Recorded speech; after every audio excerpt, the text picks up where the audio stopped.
Okay, good afternoon, everyone. Welcome. Quite a crowd. Now, in the old days, not very long ago, when Professor Wu Wing Tai speaks at PI, we usually have a very short introduction for him because he's so much a part of the institution. As many of you would know, he was the executive director, to the executive directorship before me, I think, yeah. So he knows us well, and he's very much a part of our terrain, as it were. But it's been at least 2 years since you were here last October. So I thought it's only fair that some of you, that I should introduce him in a more proper fashion, meaning it's going to take me about 10 minutes. No, it won't take that long. Anyway, I'll just, inform those of you who have never listened to him before about his background. He is, of course, from Penang, yeah, and he studied economics and engineering at Swarthmore College before he took his MA in economics at Yale. He then acquired an MA and PhD at Harvard University. This was quite a while ago, 1982, quite early on. He's also the university chair professor at the China Economic Research Institute of Liaoning University, Vice President for Asia at UN Sustainable Development Solutions Network, the SDSN. Distinguished Professor Emeritus at University of California, Davis, and Research Professor at Sunway University, among other positions. Also, over the last 20 years or so, he's been the convener of the Asian Economic Panel, AEP, which is a forum of about 80 specialists on Asian economies. He's the editor of the Journal of Chinese Economic and Business Studies, associate editor of Journal of Asian Economics, president of the Chinese Economists Association of North America, and president of the Chinese Economists Society. And at Sunway University, where he's still attached, he was founding president of the Jeffrey Chia Institute of Southeast Asia, founding director of the Jeffrey Sachs Center on Sustainable Development, and member of its board of governors. I should also say, of course, that he is a distinguished fellow at Penang Institute. So Wing Tai, may I ask you to come forth to an awaiting crowd.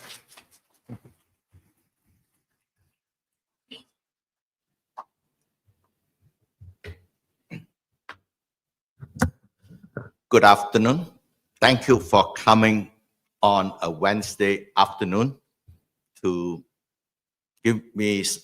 share with me your thoughts on the big challenge we are experiencing today in the global economic stage. It was very important for me to come to Penang because in order to talk sensibly about what could be done to improve the present situation, I need a very good reading on how the future is likely to be. So I have come to consult the Oracle of Asia, who is resident here at the Penang Institute, no other than Dato Dr.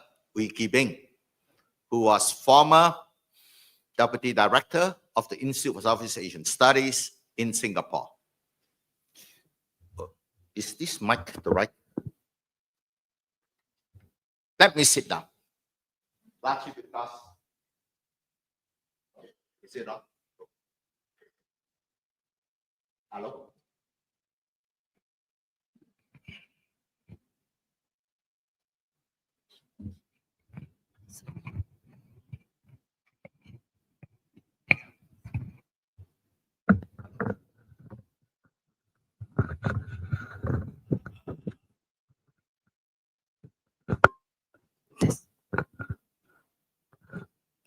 Testing. Okay, thank you. We'll use that. Apologize. What I'm going to do is talk about 7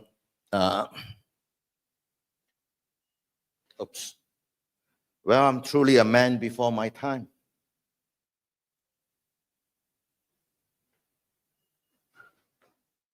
No, that's the wrong one.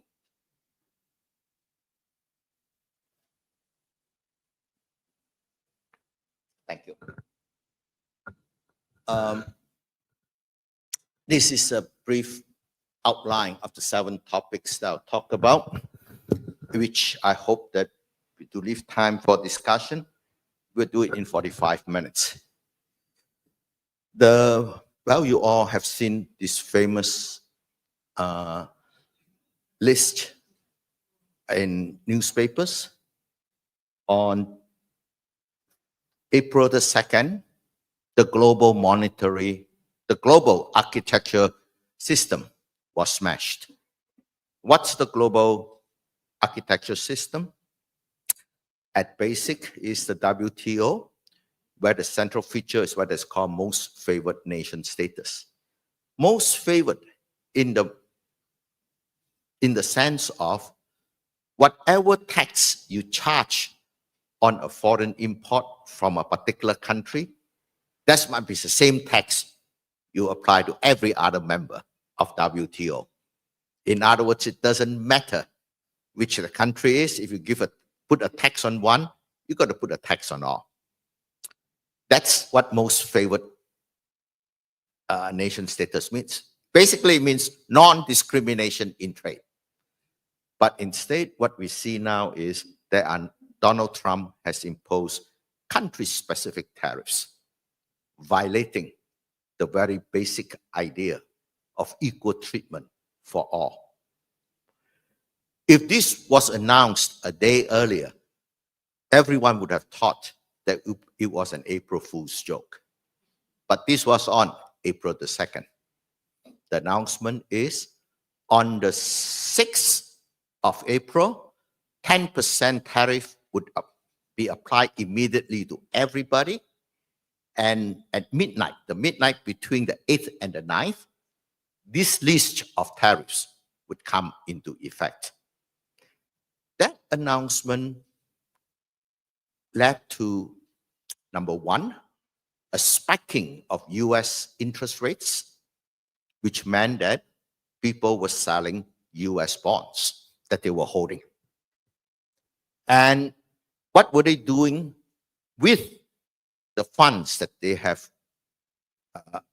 in hand after cashing out from bonds? You see the dollar declining precipitously.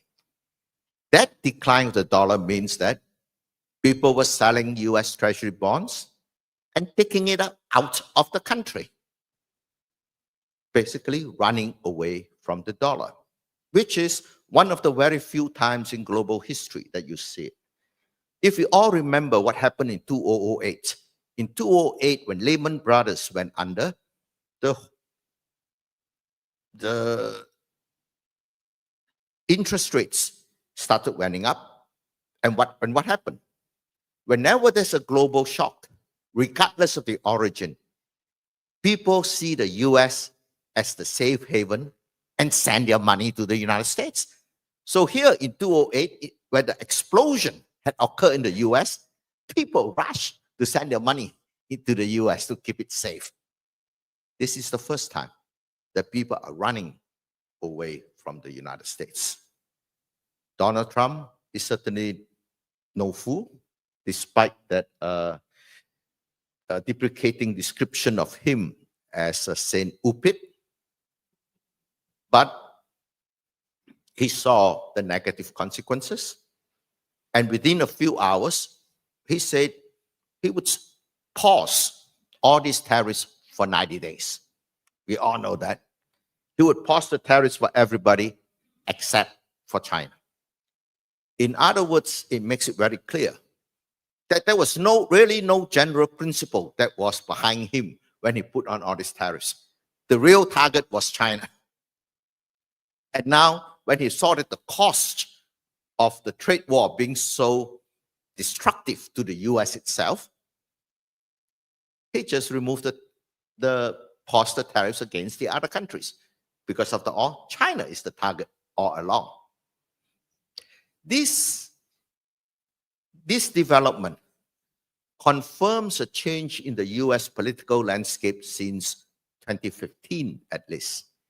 In fact, I would go even earlier, that the identification of China as the number one threat in the US first came out in mid 2000 when George Bush Jr. ran for election. What was his foreign policy agenda? To confront China on the global stage. But due to September 11, the campaign against China did not take place. And China continued to grow and became more of what had caused concern in 2000. So the two aspects in this new political landscape. It confirms that the election of Donald Trump in 2016 was not an aberration. It was not an accident, which many people took it to be, because Donald Trump did not got less popular votes than Hillary, but he won because of the Electoral College. So people were thinking it is essentially a fluke. But this time, he won both the popular votes as well as the Electoral College. And not only that, when Biden came to power, he did not reverse any of the anti-China tariffs that Trump had put in place. Biden, in fact, strengthened the economic sanctions against China, notably in the diffusion of technology to China. So the first aspect of the new landscape is China is the number one threat to the United States. The second general aspect, which I think is important to understand, is that the return of Trump shows a rejection of the political establishment in both the Republican and Democratic Party. Social progress has been on one of the priority items of progressives in the Democratic Party, where they try to use what is called the DEI policies to address structural racism and to correct the historical discrimination against women. This had a backlash because the leading proponents of DEI are people in the universities. So this is why we see a backlash against universities. 34 million in grants have been withdrawn from Columbia University. 1 billion is being of a withdrawal of grants from the Harvard University, and systematically, universities are asked to drop their DEI programs if they wish to keep their grants. In America, universities do not get a budget from the central government. What they get are research grants. So that hitting at the research grants, basically hitting at the lifeline of the universities. The second big, another element in this rejection of the traditional establishment is the widespread feeling that the American elite identifies more with foreign elites than with the common people. The trade liberalization that started with Bill Clinton, with the signing of the free trade area between Mexico and Canada, NAFTA, led to a movement of jobs from the Midwest to these two countries. And when China was allowed into WTO, in 2001 that led to a bigger movement of jobs out of the United States. So the feeling was this make the foreign elite richer, make the American elites richer, and at the expense of the US workers. The truth is, the big relocation of people to jobs in the United States, moving from the Midwest to the South, and the switch from manufacturing to services took place largely not because of trade. It's largely because of technological changes. If you look at the sources of why people moved, the sudden changes, big changes could be trade. But if you look at the biggest over a 10-year period, it is the increasing technological sophistication of the US production where capital replaced labor. What makes it especially painful in the United States is that the United States have the weakest social safety nets of the G7 countries. The amount of unemployment support is the lowest of the G7. The duration of the support is the lowest of the G7. And your medical coverage is dependent on your employer. If you lose your job, you also lose your medical coverage.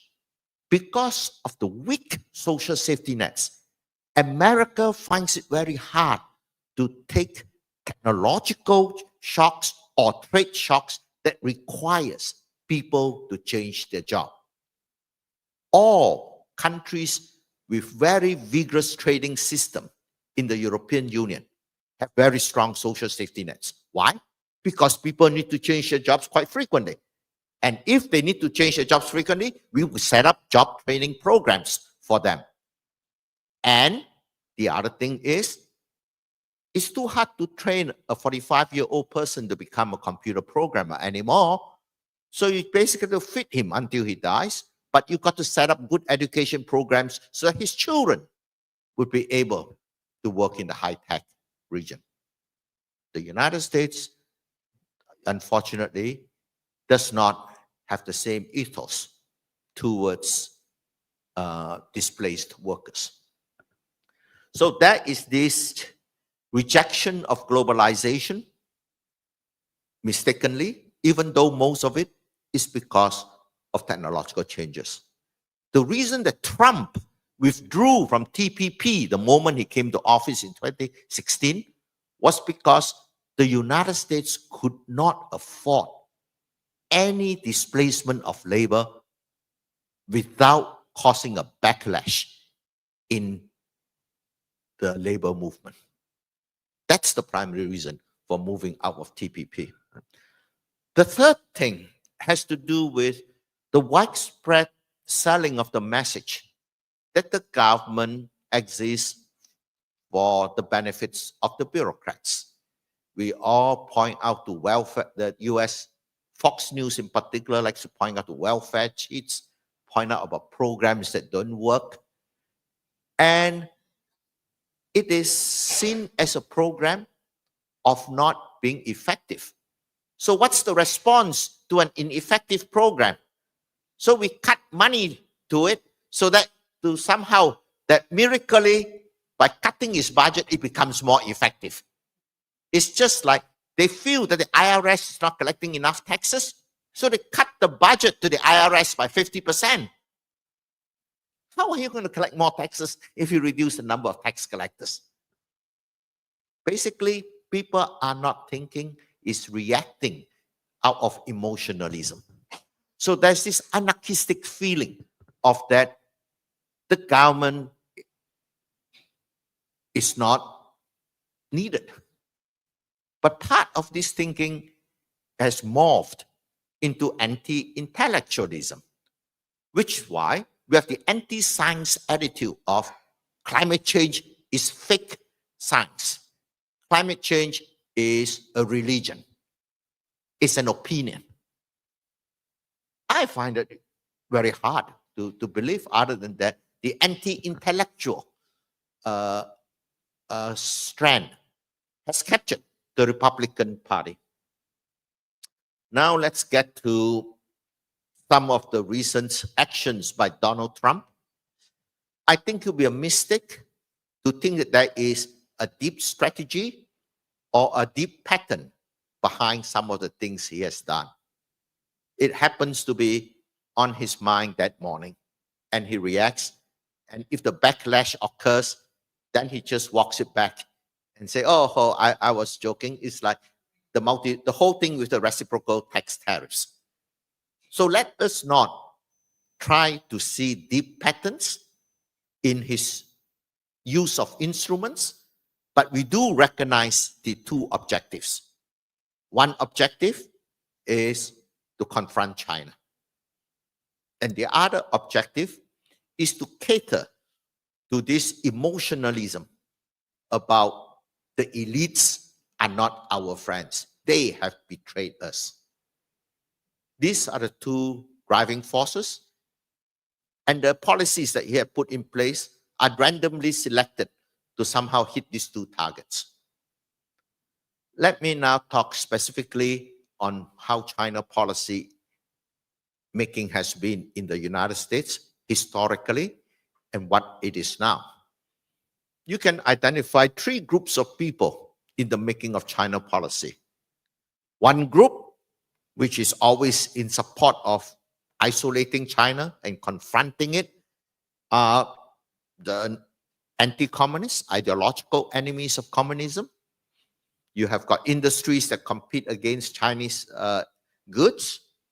And you have got people, for very understandable reasons, who are looking out for potential enemies. One thing I learned is if you are looking out for potential enemies, you see shadow everywhere.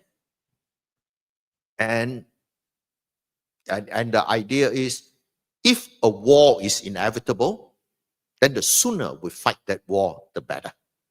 Because then the other side is clearly getting stronger. So this is the first group. But policy making can only be done if you have a majority in the policy making circle. And there are three groups. So any one of these groups is not big enough to sway policy. You need to form a coalition.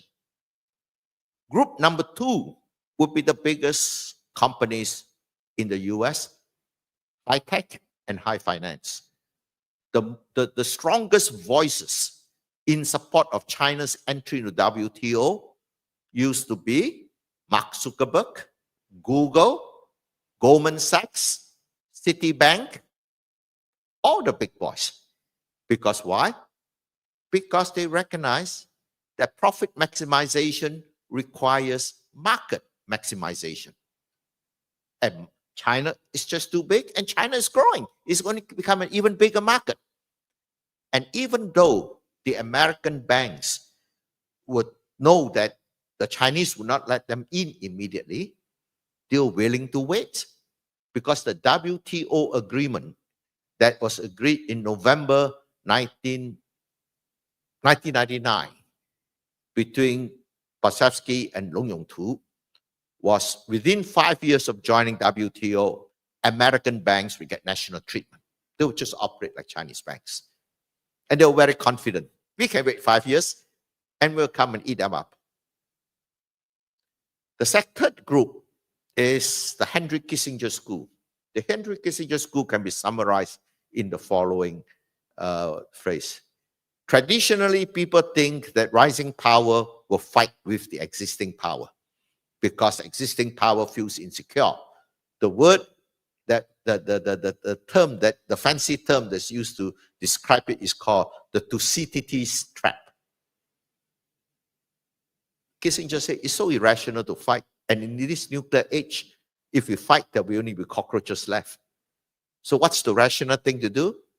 The rest of the world is bigger than us. We should just partner up together and bully everybody else together. G2. Why fight? Just we form a partnership and bully everybody else. This Group 2 and Group 3 certainly comprised the majority for a long time, up until the middle of Obama's second term. By Obama's second term, people from Group 2 had moved to Group 1. People from Group 3 had moved to Group 1. Why did people move from Group 2 to Group 1? Now, all this high tech and high finance who were expecting entry into China found that even up to today, 25 years after the signing of WTO, none of that promises had come true. And since none of the promises have come true, they say, well, we should knock on the door harder. We should use a battering ram. So let's try some tariffs to force open the China market. So that's the first one, China's disregard for its original WTO agreement. The second thing that high-tech recognized was China is not just a big market. China is also a big technological competitor. Look at when they denied NVIDIA chips to Huawei. Huawei still came up with a 5G phone. With better programming, they were able to use the old chips and attain the same technological outcomes that the more advanced chips could produce. And AI, in response to ChatGPT, DeepSeek has appeared. So China is not just a market. China is also a big competitor. If China were to open up its market to Amazon, it is not clear that you'll be able to wipe out Alibaba instead of the other way around. On the geostrategic side, we all in Southeast Asia knows about the 9 dash line. In Malaysia Parliament, our Deputy Defense Minister says Chinese warplanes fly into Malaysian airspace every day. But they didn't do anything harmful, so that's okay. Well, that is actually a good way to avoid a conflict. They are there, but they also left, so it's okay. This line, what does it suggest about the intentions of China? This seems to be overly aggressive. So we therefore see many of the Kissinger people begin to have doubts about China's willingness to be a reliable geostrategic partner. If you are not going to be a partner with us and possibly partner with the others, then the US will be in a dangerous world. Who's the best friend of North Korea? China. Who's the best friend of the Ayatollah? China. Every one of America's deadliest enemy, the best friend is China. So it's like, why are you doing that if you are my friend? So over time, the majority coalition changed. People moved from Group 2 and Group 3 to Group 1. It means that if there's a war if the trade war is to be reversed, we basically need people to shift back. Somehow, they have to be reassured, one, that the Chinese market will be open to the big businesses, and second, that we are able to reach agreement that assured national security on both sides. Somehow, a sort of G2 has to come into at least implicit agreement. Let me talk about, as background, the similarities and differences between Biden. Biden's line far towards attitude in the world is American primacy. And Trump is America first. There's no difference between the two. Regardless of what they say of being number one, that is rhetoric. Both of them realize being number one means reducing the world, leaving the world to cockroaches. Because a war would be mutually destructive. So the overwhelming desire on both sides is we got to prevent a war. So how can we prevent a war?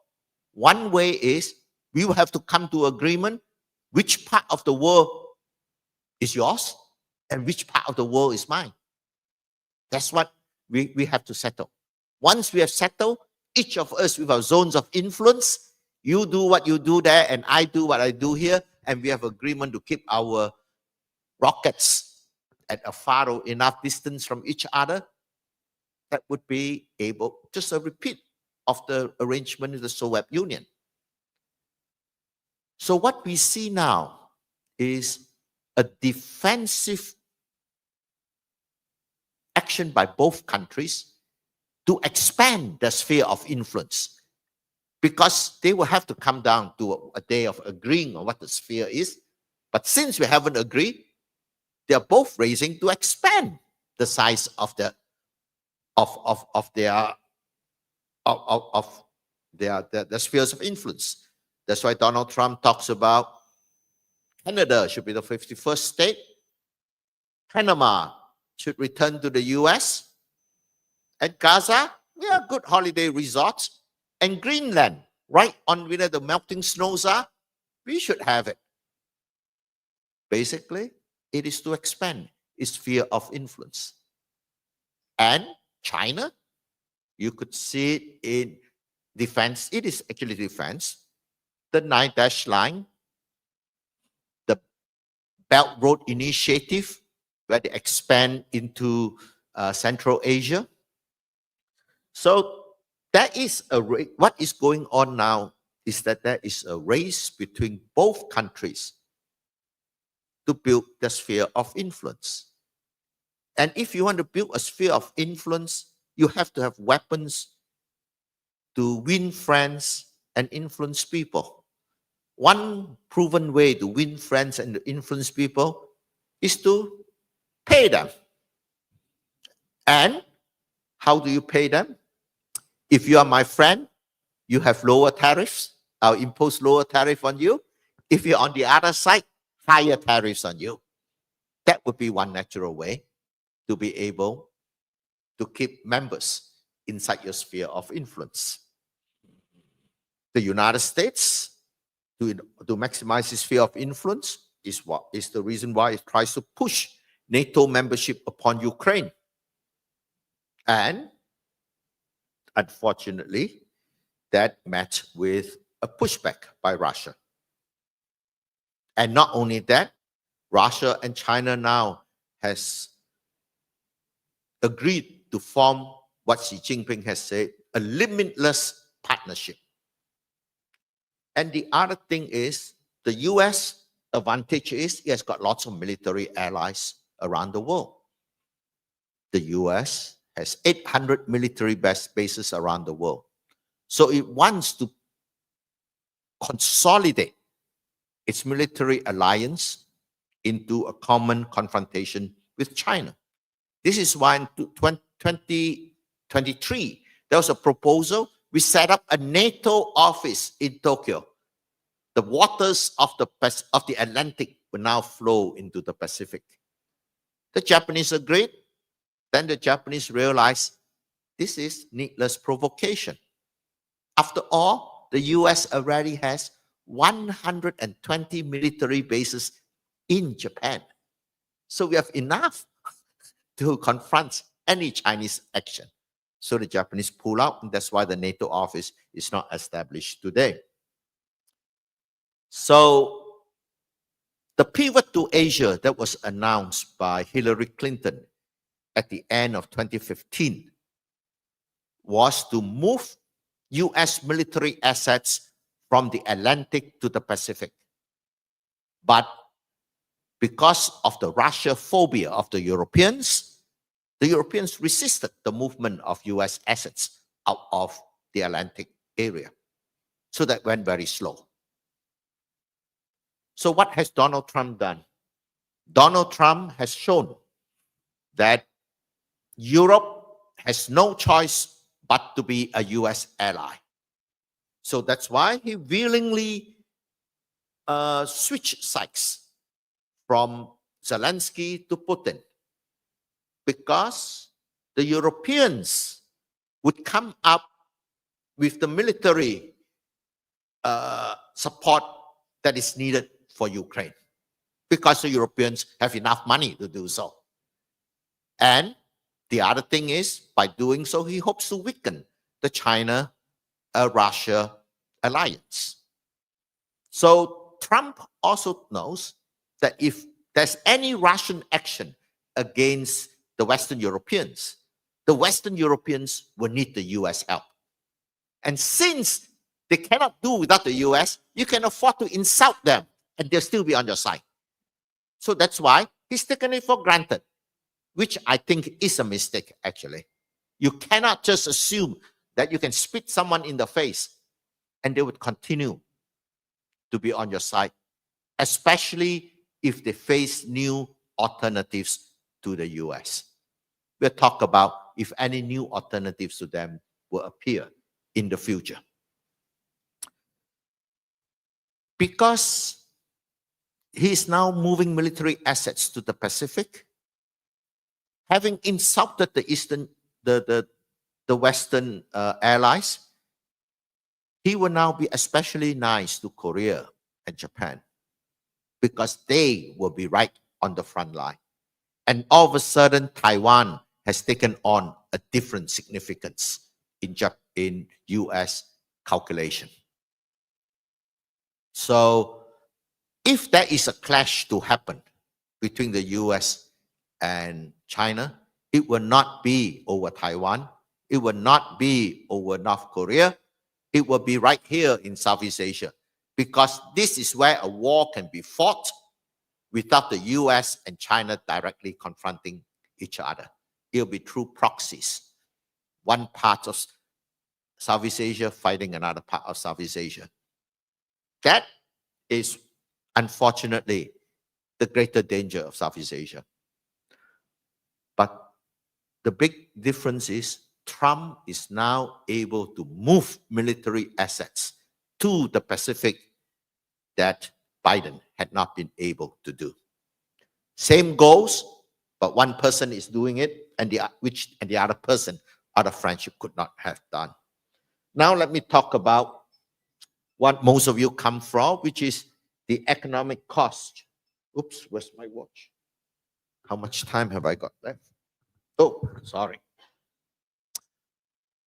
Let's talk about the economic cost. Well, we all know the verse, the truth. See, ever since economics was founded. Economics was founded by Adam Smith in 1776. And what is the lesson? The lesson is division of labor makes us richer, because division of labor allows specialization. Specialization raises our productivity. And as long as we can trade with each other, when we specialize, we'll all be better off than if we are all self-sufficient. You know, if all of us make our own clothes, make our own shoes, and grow our own and be self-sufficient, we'll definitely be poor. What makes us rich is that we are able to have to specialize and we swap.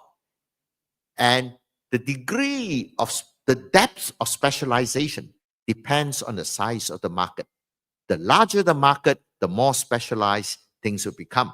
Just like production chains. Production chains really came about after the end of the Cold War. And that led to deeper integration and greater prosperity.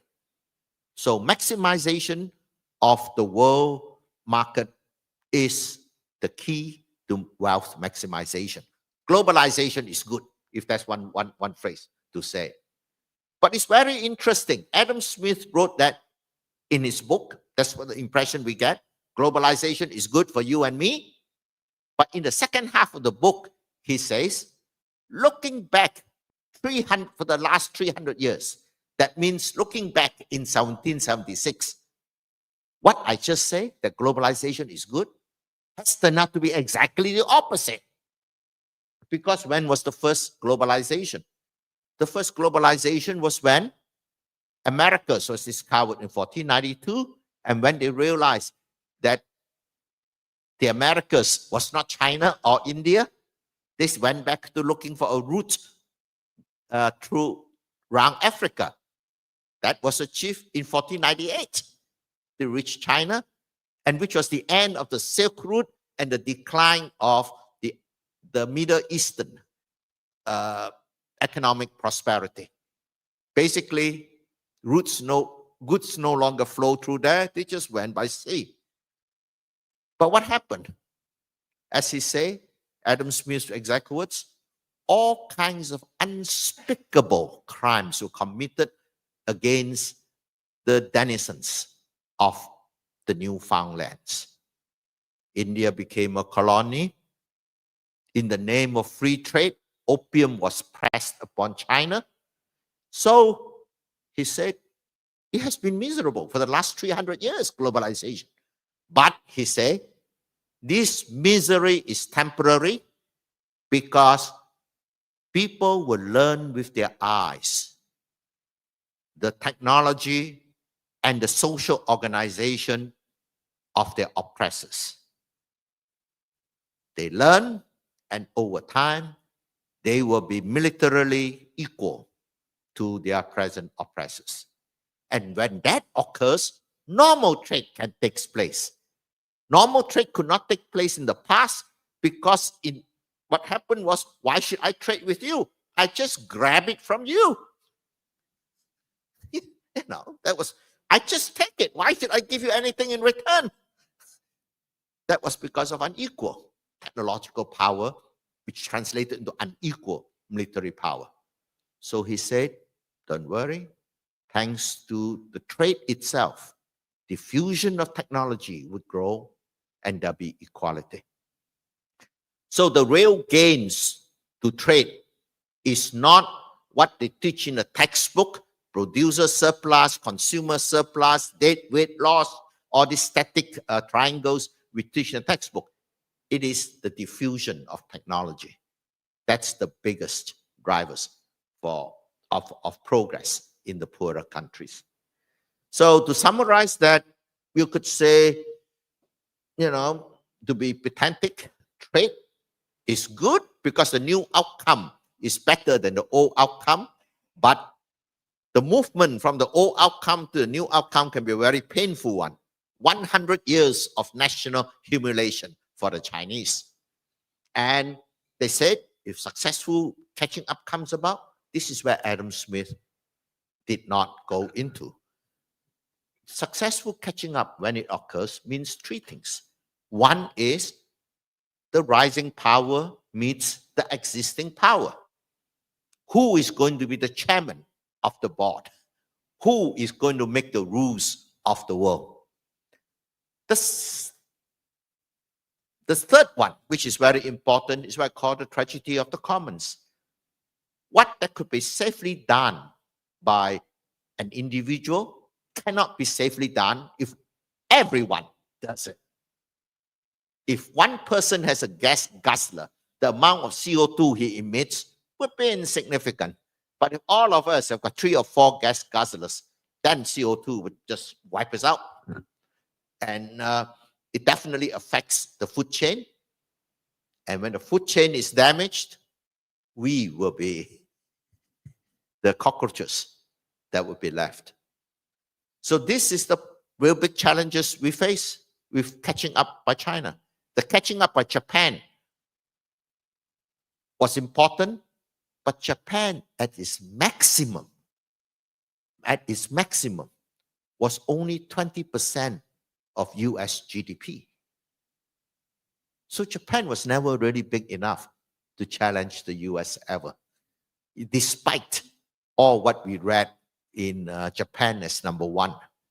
That was good rhetoric, but basically they realized the Japanese could not have displaced the US. But China is certainly bigger, and China is equal to the US in size, which means that the number of aircraft carriers China can make will equal the number of aircraft carriers the United States can make. It's only when we talk of GDP per capita, only we talk about standard of living. What is more worrying is that the shattering of trade creates economic costs, because it tells you that the gains Adam Smith talks about is lost. What is even worse is this economic cost is spiraling upwards. It's spiraling upwards because what we see as the competition between US and China consists of three different competitions. One is trade competition. The other one is technological competition. The third is geostrategic competition. What is happening now is that these three of them are interacting, and their interaction cause an upward spiral in tensions. A very good example is what happened in September 2010. The Japanese stationed more police in Diaoyutai or Senkaku Island, and that which the Chinese claim. So the Chinese, that was a challenge in the geostrategic sphere, and the China responded in the trade sphere. They didn't sell rare earth to Japan for a while. So what they have done is they ratcheted up the tension in the trade sphere, without lowering the tension in the geostrategic sphere. So if the response would occur on the technological front, whereby the Japanese would not set up the high-tech factory in China, then they have raised tensions on the technological sphere.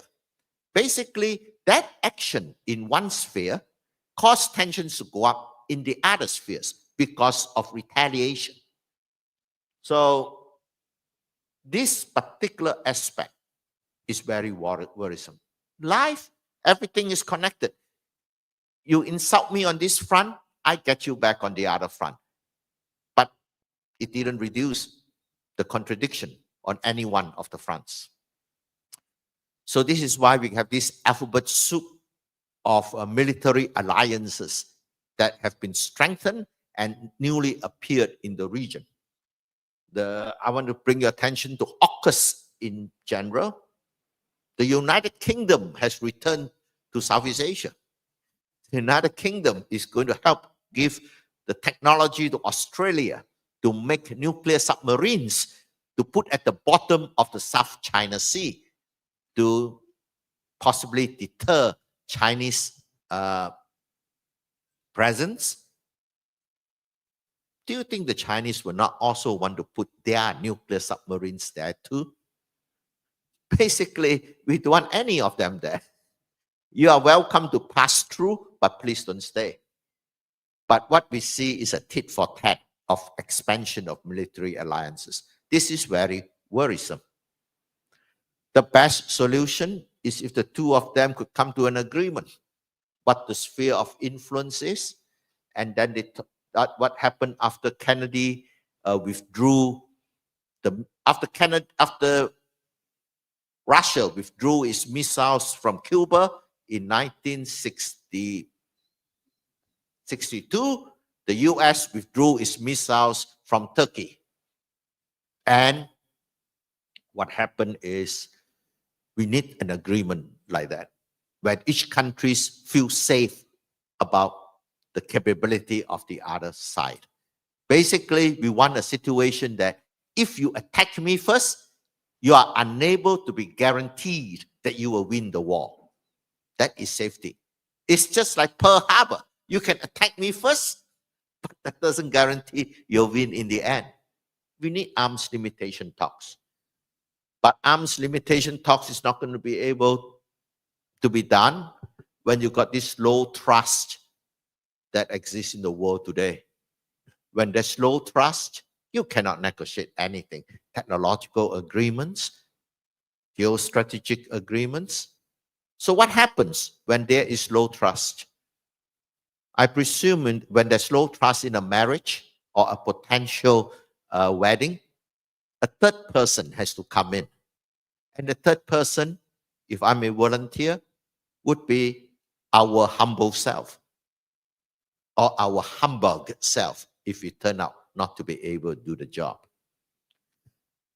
The truth is, for middle powers, which is Germany, France, Sweden, us, Japan, Korea, we realize that G2 is not good for us, because G2 is when the elephants are making love, then we have to just listen to what they want and we get crushed. The other one is when they're fighting, then they'll be stamping all over us because sides will be chosen for us. We don't get to choose who we want to be with. They will tell us, you're with me or you're against me. So in that situation, it's so terrible. The best situation is they're both angry at each other, but they're not fighting. And what is our responsibility? Is to prevent the tensions from going up. And as long as the tensions are moderate, that for us is wonderful, because both of them want us to be on their side. And how would they want us to be on their side? They give you freebies. Look at all these trade associations, that the free trade agreements that have come. RCEP, the CPTPP, and IPEF. What is IPEF? IPEF is Indo-Pacific Economic Framework, which is led by the US and funded by the European Union. Well, you can see that they are the pocket that the US could lean into. There's no additional market access. In other words, it is not a traditional free trade thing. What is it? We just give you money through PGII, Partnership for Global Infrastructure Investment.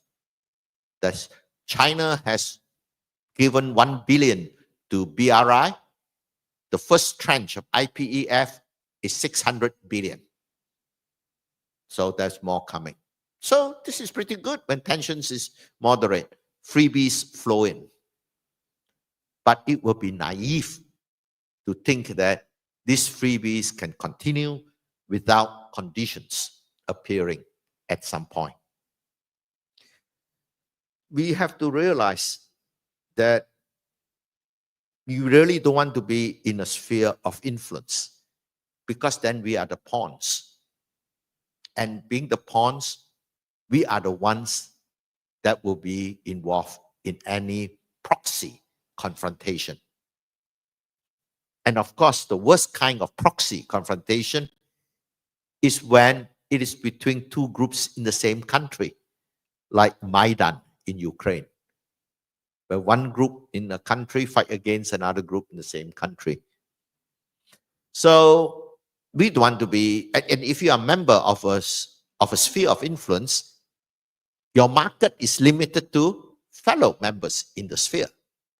So you really don't have access to the market of the other side. So the best outcome is that you want to become part of the buffer zone between the spheres of influence. The buffer zone, then you are friends to all. But however, a buffer zone can exist only if they recognize you as neutral. It's too difficult for any one country to insist on its neutrality without the agreement of the other two. The only way is the buffer states have to be a large group of countries. What is needed is what I call a united buffer states. It is not just united BS. To prevent it from becoming united BS, what we need to do is the following. I think that to talk about ASEAN taking the unity, that's not enough. ASEAN has to be able to galvanize Japan and Korea to join it. Then we are worth talking to as far as EU is concerned. ASEAN alone is not big enough presently. ASEAN would have to get Korea and Japan involved on an East Asia buffer zone. On that, we offer an alternative to EU to just remaining as staunch allies of the US. That's the alternative that the existence of the East Asian buffer state could offer. Because together, EU is already as big as the United States, which means that EU and the United States and China are of equal size. If ASEAN were to join in, that would be significant. But think of what such an organization would have to do in order to avoid UBS not becoming United BS. There has to be three components. There has to be a commitment to free trade. Basically, they would take over the WTO and they will push for legitimacy of the UN agencies. US and China, if they have any kind of unwillingness to observe the UN process, we will have to be the ones that will drive it. So WTO is important. We've got to have a free trade area so that we have as big a market as possible. And at the same time, at the United Nations, we try to be the third party that tells these two, hey guys, don't fight. We are not in support of you. And that is important, that because either side could win only if we choose to stand with them. Just the two of them alone, they would not fight. They need allies. Both sides need allies. So if we are able, the major middle powers refuse to be allied with them, they really cannot fight. The peace coalition will endure. The third thing which is very important is you cannot have an association without giving goodies to members. The rich countries have to help the poor countries to develop. Because if you don't, the patronage power of the US and China will keep them in their sphere of influence. So that's very important. And what if the future of such a union? Oops, let me skip that. Basically, both US and China are invited to join. But what I want to say is, this may not be a dream, but a reality. If the Europeans, Japan and Korea were to accelerate its help and transfer of technology to ASEAN, by 2045, ASEAN will be as big as EU, which means that EU and ASEAN together will be twice the size of the US or twice the size of China. At that point in time, one of them would join us, because the confrontation between them and the gains of participating in the free trade with the buffer states will be so great that there'll be an incentive to join. If one joins, the other one will quickly join. For the simple reason, you'll be marginalized if you don't join, and you'll surely lose. So when that day happens, we will have crowded out the Cold War between China and the United States. And the point that I had skipped over to make is, if such a union were to be proposed, would China join and would the US join? The US under Donald Trump would not join anything that the US did not propose. If you look at the voting record of all countries from 1945 up to today, and you construct an index of the voting power, voting behavior of every country in the world, if you vote with the majority, 1. If you did not vote, you abstain, 0. If you vote against the majority, -1. You conduct such an index, the 193 countries, the least cooperative country in the 193 is the United States. It has voted consistently against the world most of the time from 1945 to 2023. This behavior was possible because it was the single biggest power in the world. Things have changed. The US will have to change. And of course, China would have to prove itself that it's a peaceful power rising in the world. The 9 dash line certainly does not install confidence in this particular depiction of China.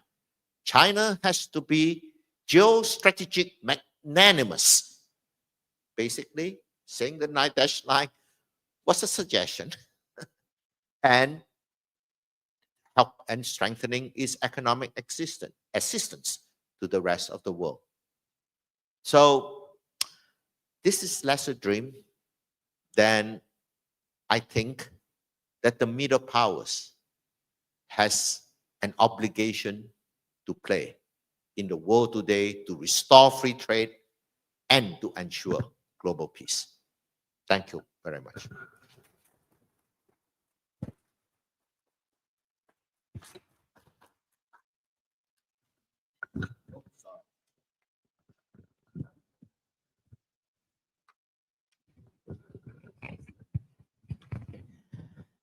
Thank you, Wing. Thank you for ending on a rather optimistic note of possibilities, as it were. Right? The talk itself was, of course, about how sad things look and so on. It could be. Before I open to the floor, one comment I would like to make is looking at the situation today and the discourses, international discourse going on. To me, it's a study in Foucaultian study of how power, the language, the use of, how shall I call it, how power uses language becomes quite obvious, right? We have Liberation Day, and we wonder liberation from what, by whom, and so on. Reciprocal tariffs, they are all clearly marked to make you think a certain way, aren't they? I have some other examples that we have seen over the last few weeks or so. The Gulf of Mexico having to be renamed. The focus on manufacturing instead of services. Manufacturing being where the US is weak, while services is where it's strong. So the focus is on the first. And then we have, instead of nation building in the American sense, we have a continent building program going on, right? Which includes, 51st state of Canada and so on and so forth. I just thought that's worth mentioning before we get started. And your point, I think, was important, that there might be a plan to make sure that Russia and China do not come together too much. So for the Chinese, my enemy's friend means that both of them can't be trusted, kind of thing. Yeah? Okay, we don't have all that much time left, 20 minutes perhaps, so I think I'll just open to the floor. Okay, 3 questions at a time, Wing says. Okay, thank you very much for a very interesting talk, and also thank you for such a strong reference to my countryman, Adam Smith. Sorry, I'm David Mackenzie. I've been in Penang for 2 years. I'm retired here. I had one question. A lot of your talk dwelled on the strategy of countries and the sort of rather the grand nature of geopolitics. I just wondered if you saw a role for the countries, individual countries, electorates in this journey. We've seen a big rise in sort of populism in many countries, and I wonder whether the electorates that we have now are actually in grave danger of getting just what they've wished for. I wonder if you see electorates playing a role in any of this at all, or whether it's all going to be played out on the geopolitical stage. Okay. Anyone else? Yeah, up in front. Yeah.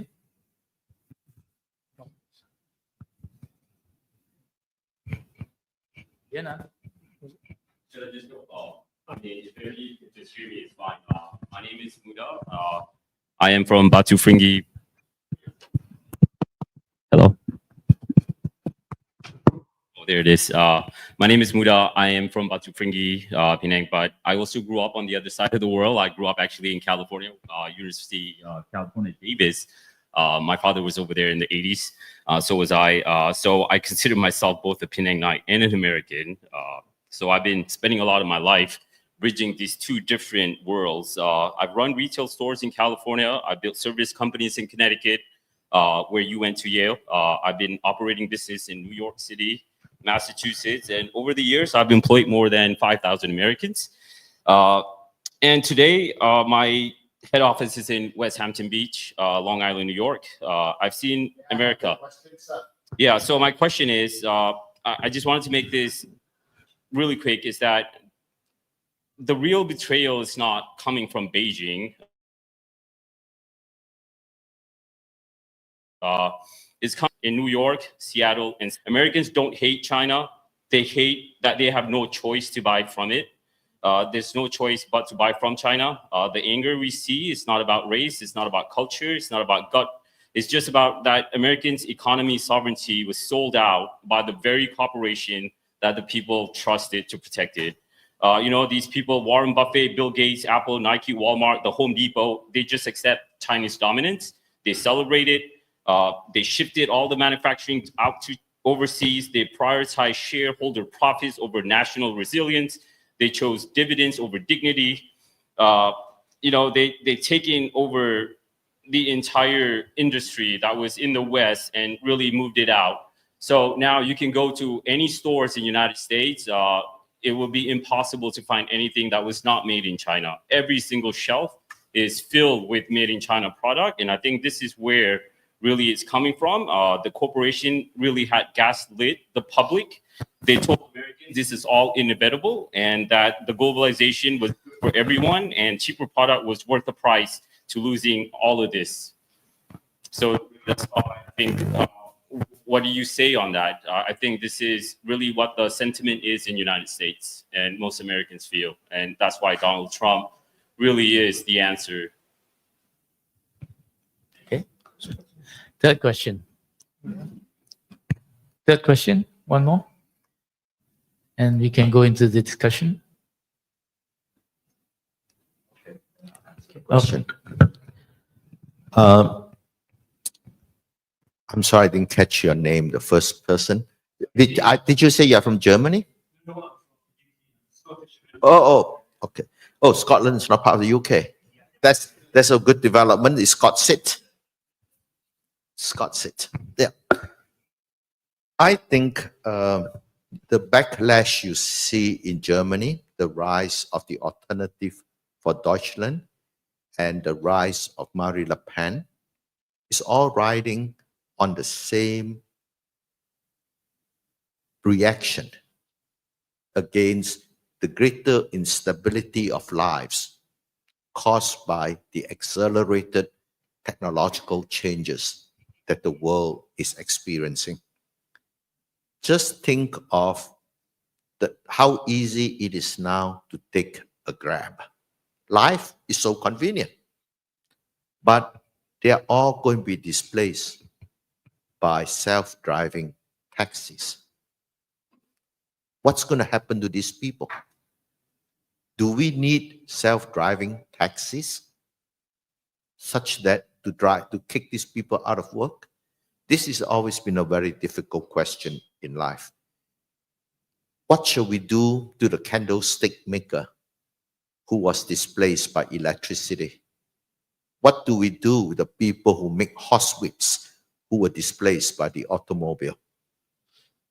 I think what it really shows is we really need to put in a system of social safety nets so that we are able to withstand the shock of technological progress.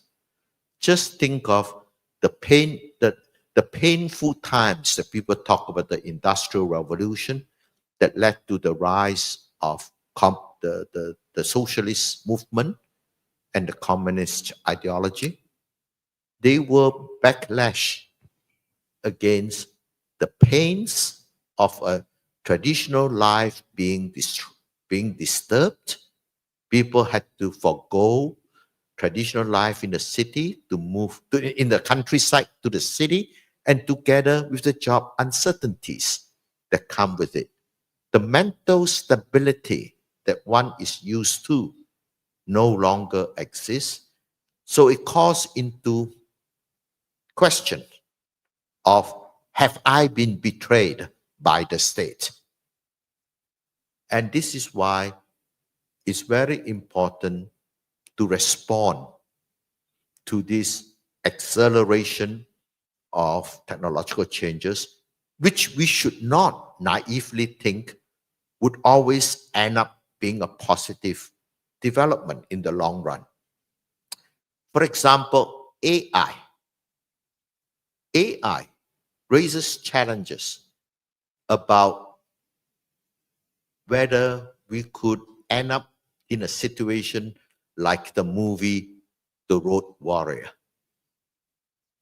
In the present war in Ukraine, they have made drones that operate independently.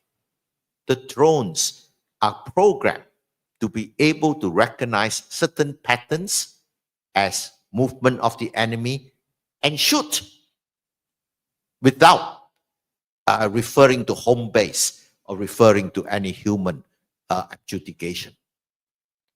If we can do it to drones, we can do it to robotic armies in the future.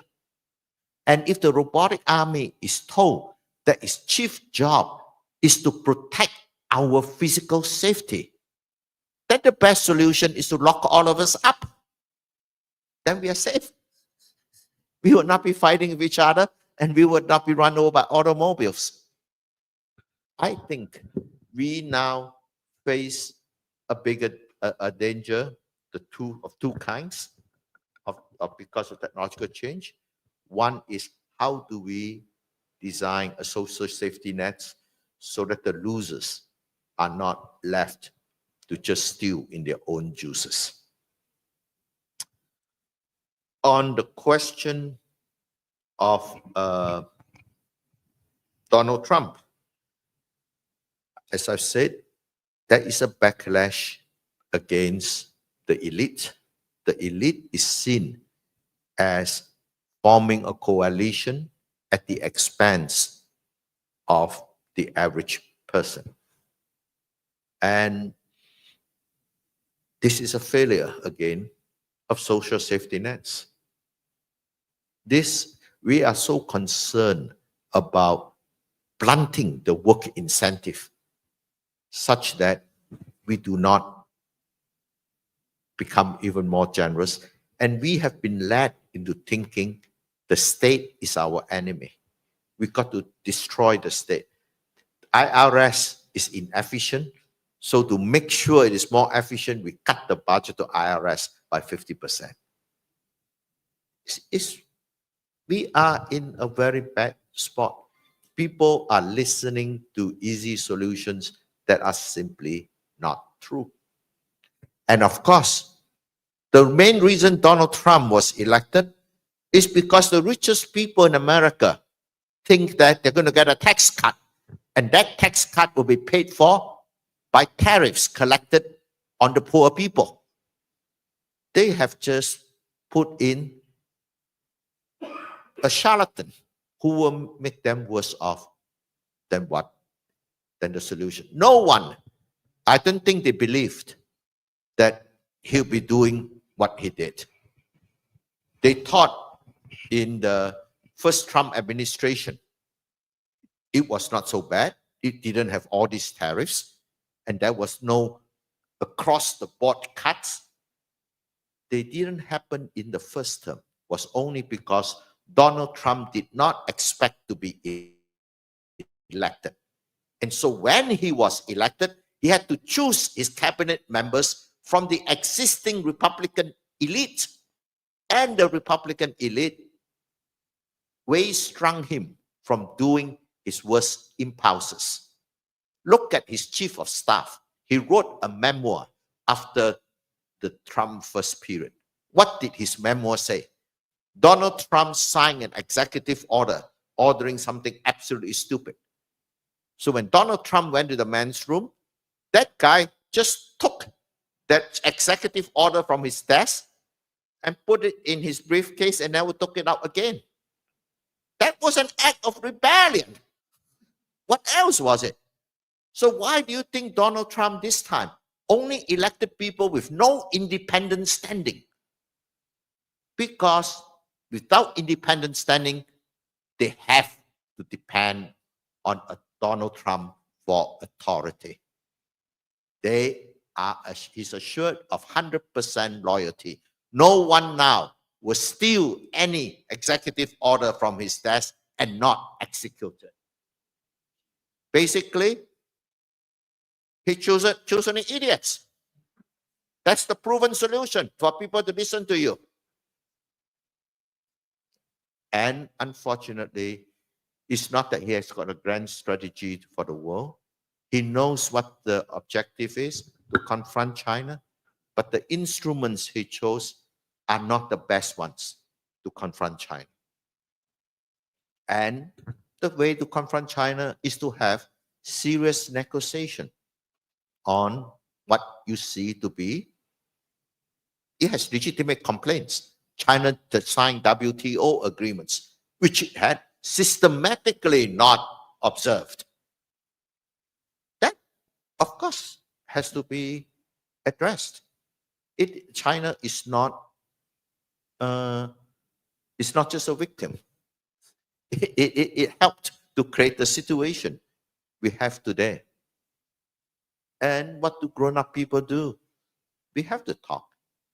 And right now, with such low trust, talk is not easy. And most likely we have to go through a painful period of depressed economic activities throughout the world until 3 years from now, when a new administration would appear. I feel confident that the American elite would reassert itself, and Donald Trump would turn out to have been a very costly mistake of populism that was allowed to fester because the ruling classes did not pay enough attention to the welfare of the losers from technological change and trade liberalization. Thank you. Yeah. Thank you. I think we have time for one more round of questions. If I may ask the first question. Wing, when you were last here, I think we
Where do you work? Yeah, what is Currently, what institution?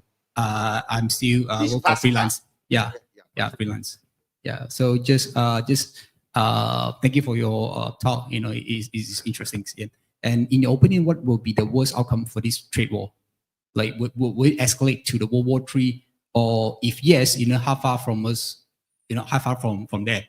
Today's, you know, because you mentioned, you know, 3 years later, you know, after Trump stepped down and everything's will sort out later. But what if, you know, the things escalates faster than what we expect? Because today, you know, I think today afternoons, you know, the trade tariff, I think increased again, right, to 200% plus. Yeah. And what if that's going to happen? What is the what will be the trigger point? Like, you know, once that triggers, then you escalate to that level, because it seems like, you know, there's no sign of a slowdown, right? Since the reciprocal tariff started. Yeah, thank you. Of course, the boss's question comes first. The middle income trap. Well, I think we have put ourselves in the income trap. That is part of it. There are 2 things. If you look at Malaysia, we grew 7.7% between 1970 to 1997, just before the Asian financial crisis. We grew 7.7%. So you really cannot say NEP has been terrible, because NEP, we grew 7.7 from 1970 to 1977. So even if NEP is terrible, it didn't stop achieving 7.7. That's number 1. Why were we able to achieve 7.7? It's largely because that part of our history coincided with the beginning of FDI into Malaysia. The flood of FDI into Malaysia offset the capital that is running away from Malaysia. If you look at the amount of capital running away from Malaysia, we are the number 3 in the world. First is China, second is Mexico, third is Malaysia.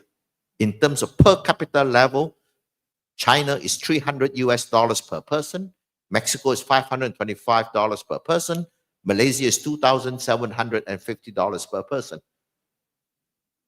And we know that 20% of university graduates in Malaysia are no longer in the country 5 years after graduation. So you have money running out, skilled people running out, and yet we grew 7.7. And that is because, think of a bathtub with 2 holes. One is capital flight, one is brain drain. But the tap of FDI was coming in, it raised the water out of the bathtub.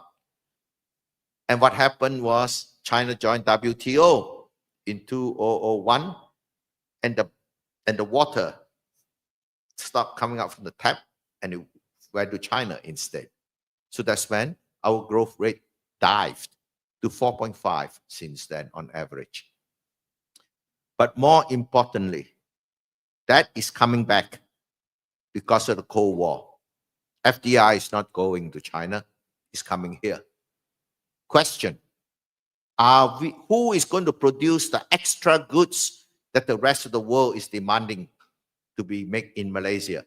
Should it be made by FDI or should it be made by Malaysian firms that expand? The growth of Malaysian firms will require the SMEs to grow. Our failure, the reason why we're in the middle income trap, is that our micro firms do not grow into small firms. Our small firms do not grow to be into medium-sized firms. And our medium-sized firms do not grow to become big firms.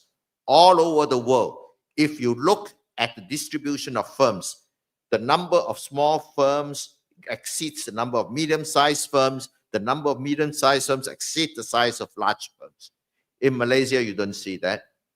We see that the number of large firms is larger than the number of medium-sized firms. And if you look over time, the medium-sized firm's share is shrinking, and the size of the small firm is shrinking, whereas the micro number is increasing. That means they've been unable to grow. Why? The reason is because we have made sure they cannot grow by monopolizing the banking system in Malaysia. What did we do in the Asian financial crisis? Two big things. One, we put on exchange control to stop money from flowing out. Second, because all the banks were bankrupt, we consolidated them from 95 financial institutions, or well, from 42 to 10. Tun Dime took one of them. And now we have 8 of the 10. What is the consequence of not having small and medium banks? We have removed the exchange controls, but we have not reissue license to small and medium banks anymore. The truth is all over the world. Only small, medium banks lend money to SMEs. Why? It's not because they love SMEs. It's because the big companies do not want to take money from small, medium banks. They will only deal with the big boys because they have all kinds of extra services, foreign exchange services, for example, management of their cash, their what they call their cash reserves. They need the big banks. So that's why small, medium banks are forced to deal with SMEs, not because they love them. In Malaysia, we make sure they don't exist. So what was the response when the SME banks were all closed, finance companies all closed, when they were consolidated? Well, shock to working capital was so severe that Badawi established the SME Bank. The SME Bank is a government capitalized bank. The government cannot possibly put enough money into the bank to be a big scale. What we need is private SMBs, small, medium banks that are financed by the private sector. Then we can have it. This is why there are so many alongs operating. Because they cannot get working capital. That's why the alongs are willing to take the risk of being arrested. They post their cell phone number on lampposts around town. Basically advertising, arrest me. Why are they taking such risk? So they're going to charge very high interest rates. If you cannot get money for working capital, you cannot get money for investment capital. And so that's why the proportion of small firms is shrinking, the proportion of medium firms is shrinking. Then we see the large firm proportion increasing, and we all say, oh, they're all top gloves growing. No, it's because when FDI comes in, they don't establish small firms. And when there are new industries, high-tech, our existing conglomerates set up new businesses to cater to that. We basically prevented SMEs from moving forward in this country. That's why we put ourselves in the middle income trap. Especially now, given the fact that the demand for exports is switched from China to us, our firms should grow to meet that exports. And the FDI that come in, our firms should grow to supply to substitute for the imported inputs they use. That is one. So I think it is the middle income trap is still very important, because the other thing that we need to do something about getting the small, medium banks in existence again. We want to go carbon free. All the SMEs will have to retool technologically. Where are they going to get the investment capital to retool technologically? So when we move to carbon free, they will have to close down. This is what we have done. We haven't stopped slapping ourselves in the face since 1998 by not reissuing bank licenses and finance company licenses. Of course, Bank Negara loves it because less work. This is why our banks close at 4 p.m. every day. This is unusual. It was true in 1950s because at the end of the day, you have to get the sheets of transactions from every window and you got to calculate it up.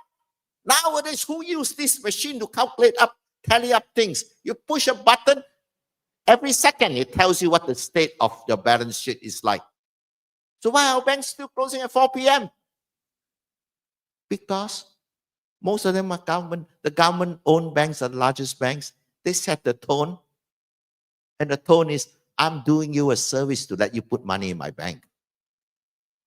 Go to England, go to the US, the supermarket is open, the bank is open, office in that supermarket.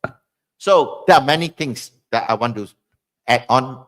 The banking is the most serious crisis for us.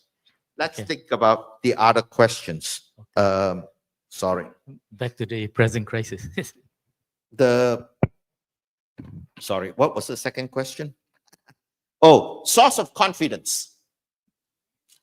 Two sources of confidence. One, China is only now 1/3 of US living standard. That means that there is still a lot of technology they can take from the world, to buy from the world. In other words, the advantage of being below your potential is unless you keep yourself through isolation, then you cannot. So the fact that you're only 1/3 of US, that means you got 2/3 to go. The potential is there. Number two, Donald Trump will be taken down by the US elite. So that will happen. But it doesn't mean that China will no longer be seen as threat number one. China will still be seen as threat number one. But at least it is someone you can talk sense to, unlike the President case. And the case of how can the world avoid a descent to the 1930s? The 1930s happened because when the US put on high tariffs against everybody else, everyone started putting tariffs against everyone else. So we all collapsed together. Now the US has only imposed tariff on one. That's China. Not everyone else. So no, people don't have a need to retaliate against the US. But the problem is, what's going to happen to the goods that were originally destined for the US market? In the ports of Shenzhen, Shanghai, Tianjin, and Hong Kong.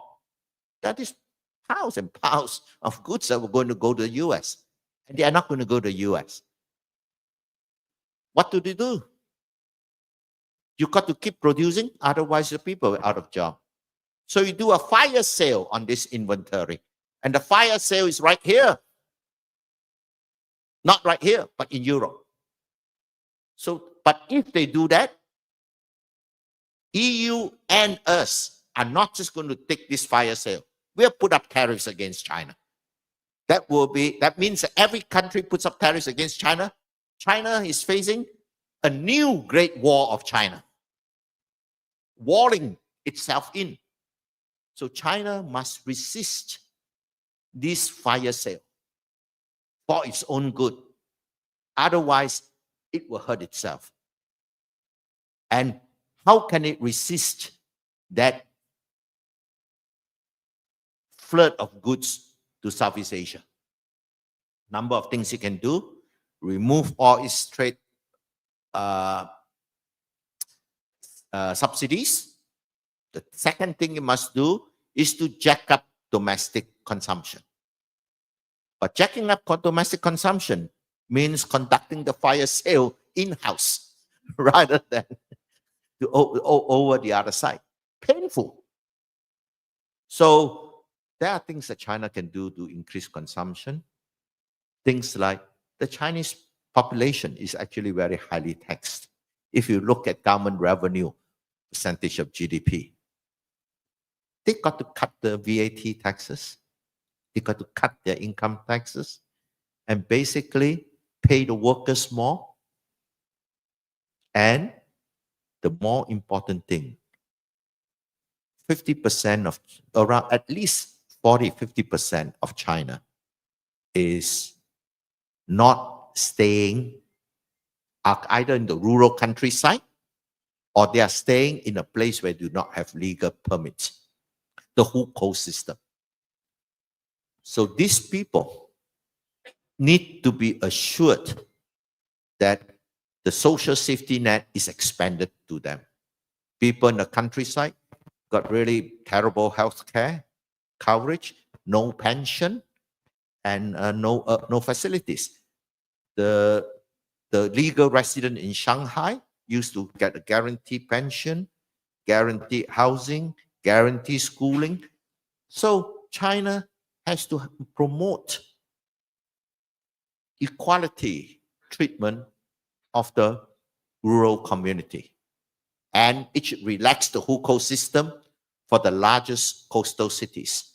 That will help pull consumption up. But pain is inevitable for the simple reason they cannot produce the same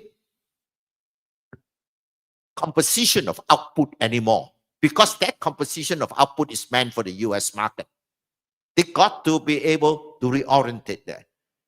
Production has two parts. One is you produce inputs like iron, steel, cement. Then you use it to produce final consumer goods, shoes, clothes, toys, right? You've got to reorientate that production. Part of the excess capacity in intermediate inputs should be used in an expanded and better designed BRI projects. Help the poorer countries to grow so that they become the markets of the future.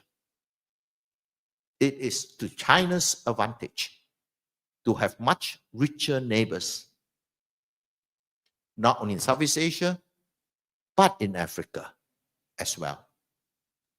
It's like the following reason. The richest man in a poor village should spend everything to educate everyone in the village. Why? So that his own children have better marriage partners at the minimum. Of course, they become better workers too.